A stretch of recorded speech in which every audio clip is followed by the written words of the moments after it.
Good morning, everybody. Good morning, Rabbi. This week's parsha is Chukat, and the Torah starts off by Daber Hashem Moshe v'Aaron Lemer. God spoke to Moshe and Aaron as follows: Zois Chukas HaTorah. This is the super rational command of the Torah, which God commanded, saying about the laws of the Para Aduma, the red heifer.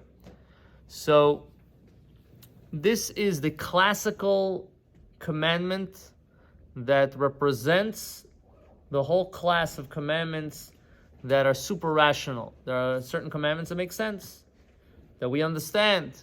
It's part of society. You have to have a law and order to be able to have people, everything is moving properly. But then you have certain commandments that are like, why? Why do we have to do this? What's the point? And there is this commitment that we have to be able to follow those commandments even though we do not understand. And perhaps we'll never understand because it's beyond us. So there is this commitment to be able to do that, and this mitzvah of Para Aduma is the one that represents that.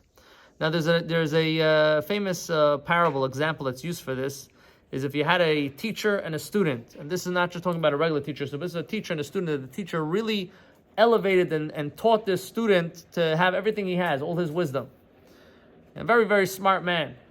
And he was very dedicated to his students. And every time he taught something to the student understood it. And he made sure his student understood it. And one time, he told him something, but he didn't explain it to his students. And his student was like dumbfounded, like, what is this? What do I do with this? And now the question was, does the student fulfill this or not? He doesn't understand. Maybe he shouldn't follow through with it. But then he made a calculation. He said like this: I know my teacher for X amount of years. Everything he taught me made sense. He always looked out for me. He always had my back. So even though I do not understand this one, it makes sense to me to follow through because of what I know of him and my connection with him. So he did it, even though it didn't make sense. But the way he got to it was through rationale. So he still did this commandment of his teacher with rationale. Just he didn't know the full answer, but he came to. So it's explained, this is also not good enough. If we do the mitzvahs that way, it's not good enough because we're still doing it through what makes sense. There has to be a level that we dedicate ourselves to Hashem, that we're doing the mitzvah because this is what Hashem commanded us, that even though it doesn't make sense, even though I don't know what it is, even though I can have all the justifications besides that, but in addition to that, that should not be the motor engine of why I'm doing it. I should be able to say to myself that the reason why I'm doing this is because I'm giving myself over to Hashem.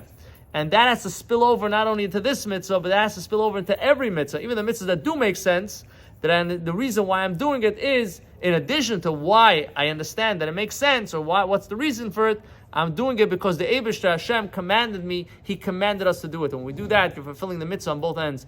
Hashem should we should be inspired. We should be able to connect with every mitzvah, even the ones that we do not understand, because Hashem told us so. And when Mashiach comes, it's explained that then we will receive the answer to this mitzvah as well. May it be so. B'karav mamish. Amen.